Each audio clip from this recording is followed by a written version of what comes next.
So now we're going to work on our table skirts or aprons. They're called both. We need to cut these down. The final size we want these to be is 3/4 of an inch thick. But if I run that through on the table saw exactly at 3/4, it's going to leave marks and gouges in the wood. So I'm going to cut them to 7/8 inch thick, and then we'll plane them down to 3/4, and it'll give you a nice finished edge. I'm going to set the blade height to half the width of the board plus a 1/16. So in this case, it's 1 3/4 inches for this board. When I run this through, if I have any live edges on any of these, none of the other ones do. This one does have a live edge, so I'm going to show you. I always want that to be to the outside so that it gets cut off. That way I don't have this on my apron. So I'm going to go ahead and run them through. Again, the fence is set at 7/8 of an inch thick, and this is set to half the width of this board plus a 1/16. So some people like to measure up and set the height of the blade this way. I find it easier to actually grab one of my skirts and measure up. So on this one I measured up 1 3/4 inches and put a mark. And then I can lay that right here against the blade, and I can adjust it so that my blade reaches right to the top of that mark. And then you're good to go. That's a really easy way to do that. So now we're going to go ahead and cut them. Oh, one more thing. It's very critical that you keep this pressed against the fence as you're pushing it through.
Okay, we finished cutting our aprons down to 7/8 on the table saw, and now we're going to run them through the smaller planer.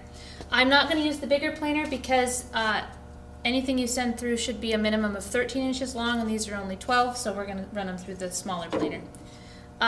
Another thing you want to make sure is the edge that you actually cut with the table saw is facing up. You can look on it and you'll see kind of like swoop marks along that one edge. Another thing that's really important is as you send it through the planer to make sure that you're pushing the next board through and that there's no gap in between them. It's helpful to have a second person to come over and catch them as you push them through. So we're going to go ahead and start.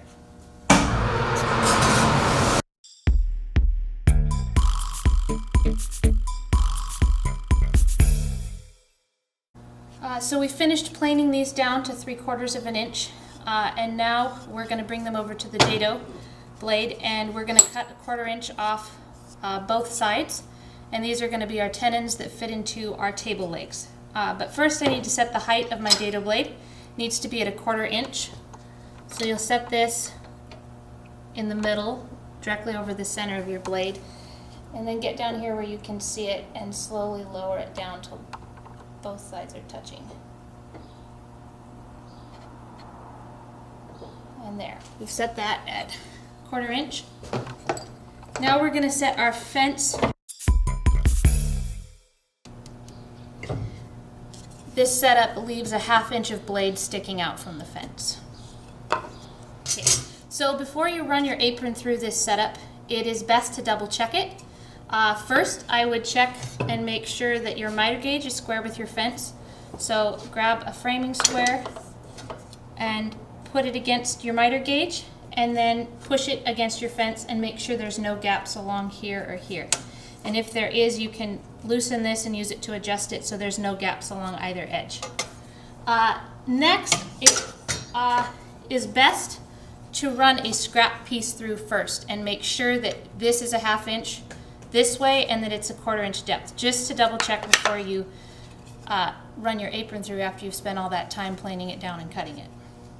So we're going to go ahead and run the scrap piece through and double check it.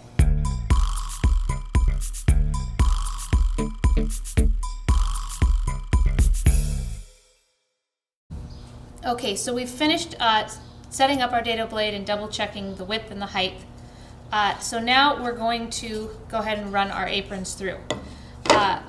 One really key thing is to make sure that you're pushing down closer to the blade because your board still may have some warp in it, and if you're pushing down back here, that can cause this edge to pop up. So make sure you're pushing down here. Another thing is to make sure you go slow and steady. If you just try to cram it through the blade, it's going to splinter your wood because you're hogging out a 1/2 inch of material. So you want to just go slow and steady.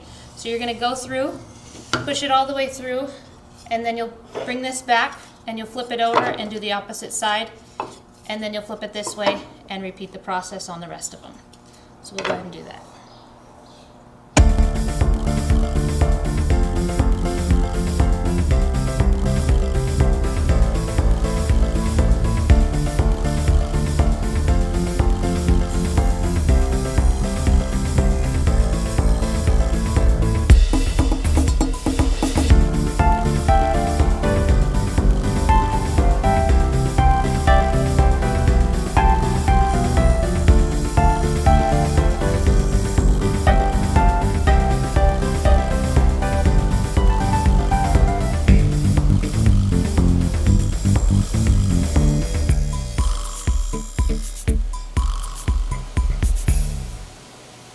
So once you've cut the tenons on all 4 aprons, you're going to look at them and decide what you want facing out on your table, what you're going to see.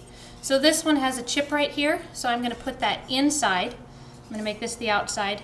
And then I decide whether I want this to be the bottom of the apron or this to be the bottom of the apron. Now the bottom of the apron you can see more when the tabletop is on. So if I want to hide these knots, I'm going to make this the top side.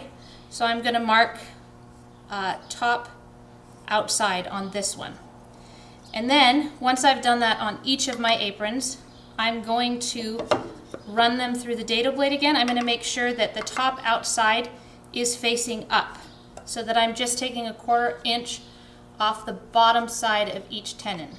So I'll run it through like this with the top facing up, and then I'll flip it around, still making sure that that mark I made is facing up, and run it through again. So I'll do that with each of the aprons.